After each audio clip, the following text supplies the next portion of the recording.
আসসালামু আলাইকুম everyone, welcome back to my another blog. আশা করছি আপনারা সবাই অনেক ভালো আছেন। আলহামদুলিল্লাহ আমিও ভালো আছি। তো নতুন দিনের নতুন একটি সুন্দর ব্লগ নিয়ে চলে এলাম। এটা হচ্ছে ঈদ মোবারক, মানে ঈদের ব্লগ। তো সবাইকে আমি আমার পক্ষ থেকে ঈদ মোবারক জানাচ্ছি।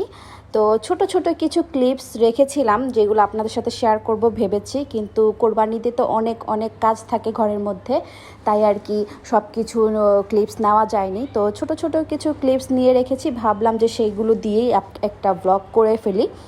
তো অনেক দিন ধরে ভাবছি দিব করে আর দেওয়া হচ্ছিল না। তো আজকে ভাবলাম যে না, একটা ব্লগ বানাবোই আজকে। তো সেটাই আজকে আপনাদের সাথে শেয়ার করছি। তো ঈদের ব্লগটি কেমন লাগলো আপনারাও কিন্তু অবশ্যই আমাকে জানাবেন কমেন্ট সেকশনে। আর আপনাদের ঈদ কেমন কাটলো সেটাও অবশ্যই বলবেন। তো এই তো সকালবেলা উঠতে উঠতে দেখি যে 8টাই বেজে গেল। অন্য সময় তো একটু তাড়াতাড়ি উঠি, কিন্তু এইবার কেন যেন একটু দেরি হয়ে গেল। তো দেরি হওয়ার পরে উঠলাম 8টার দিকে। উঠে সাথে সাথে আমি আমার বড় ছেলেকে গোসল করিয়ে দিয়েছি এবং আমিও নিজে গোসল করে নতুন কাপড় পরে। তো এই তো আমার ছেলেকে বললাম যে তুমি তোমার পাপার সাথে নামাজটা পড়ে আসো। একটু দেরি হয়েছে, কিন্তু ওনারা তো আমার আহাদ খান হচ্ছে বাইতুল মোকাররম মসজিদে যে নামাজ পড়ে, তো সেখানে তো 11টা পর্যন্ত নামাজ হয়, সমস্যা হবে না। তো 9টার মধ্যে 8:30টার দিকে গোসল করে 9টার মধ্যে রেডি করে ফেলেছিলাম ওকে।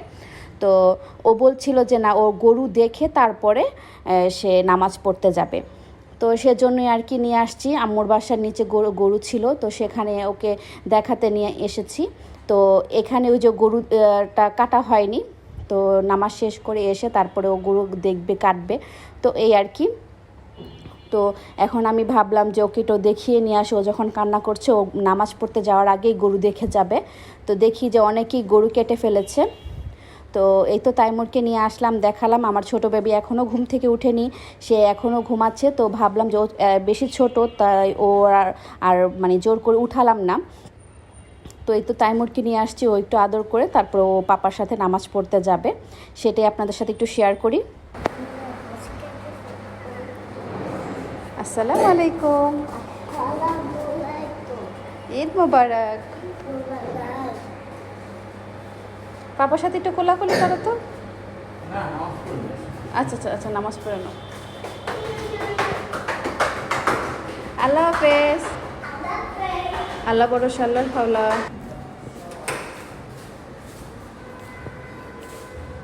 ঈদ মোবারক।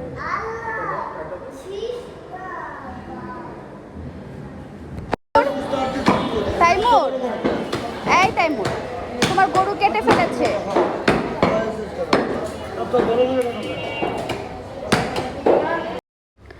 এই তো নামাজ শেষ করে আসার পরে ওদেরকে খাওয়া দাওয়া করালাম। আমি সকালবেলা খিচুড়ি আর মুরগির মাংস রান্না করেছিলাম। আর কিছু ডেজার্ট আইটেম ছিল, যেমন পুডিং, শ্যামাই আর পায়েস। এই তিনটাই করেছিলাম।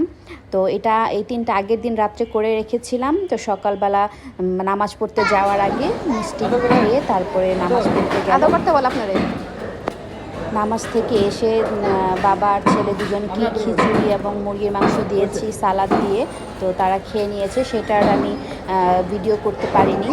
তো দুটো ছোট বাচ্চা নিয়ে ঘর সংসারের কাজ করে সবগুলো ভিডিও করা যায় না আর কি। যারা আমার মতো ছোট বাচ্চা আছে তারা নিশ্চয়ই বুঝবেন যে কতটা কষ্টকর। তো যেতটুকু পারছি শেয়ার করছি, অতটুকুই। আমার যে সারাদিন সকাল থেকে একদম রাত পর্যন্ত সব কিছুই আপনাদের সাথে শেয়ার করতে হবে, ভিডিও করতে হবে, এমনটা আমি মনে করি না। যতটুকু আমি পারি ততটুকুই ভিডিও করেই আমি আপনাদের সাথে একটু শেয়ার করি। এটা হচ্ছে একটা মনের আনন্দ। আর কিছু স্মৃতি আমার বাচ্চাদের ছোটোবেলার থেকে যাবে, সেটা মনে করে আর কি করা। এই তো দেখেন যে আমার এই দুই ছেলে এখন যতটুকু বয়স আছে, ওরা বড় হয়ে গেলে কিন্তু কয়েক বছর পর এইসব ভিডিও যদি দেখে তাহলে কিন্তু অনেক খুশি হবে এবং দেখতে পারবে যে ওরা ছোটোবেলায় কী করেছে, কেমন করে ঈদটা কাটিয়েছে, দিনগুলো কেমন করে পার করেছে। সেগুলি আর কি কিছু কিছু ভালো মুমেন্ট, কিছু কিছু ভালো লাগা জিনিস আছে যেগুলো একটু ক্যাপচার করে রাখলে বড় হলে তারা একটু দেখতে পারবে। এই ভেবে আর কি আমার একটু ব্লগিং করা। তো শখের বয়সে করি আর কি, শুরুই করেছি শখের বয়সে। তো ভেবেছি যদি এখান থেকে কিছুটা ইনকাম করতে পারি তাহলে তো ভালোই হয়। তো সেটা ভেবেই আর কি ব্লগিংটা স্টার্ট করা। তো আমি কিন্তু রেগুলার ব্লগ দিচ্ছি না, কিন্তু আমি চেষ্টা করি দেওয়ার জন্য। আর যদি আমার শরীর মন দুটোই ভালো থাকে তখন ভাবি যে না, ব্লগিংটা মানে রেগুলার করে যাব, কিন্তু সেটা আর হয়ে উঠছে না, কারণ বাচ্চা দুটো বেশি ছোট আর ওদেরকে নিয়ে এখন আমার একটু বেশি সময় কাটাতে হয়। তো এই আর কি, ওদের গরু টরু কাটানো দেখানোর পরে আমি কিন্তু বাসায় চলে এসেছি। বাসায় এসে অনেক কাজকর্ম করে আমি এই তো মাংস বসিয়ে দিয়েছি, কোরবানির মাংস। দেখতেই পাচ্ছেন কত সুন্দর একটা কালার এসেছে। তো সবাইকে ঈদ মোবারক, আল্লাহ হাফেজ।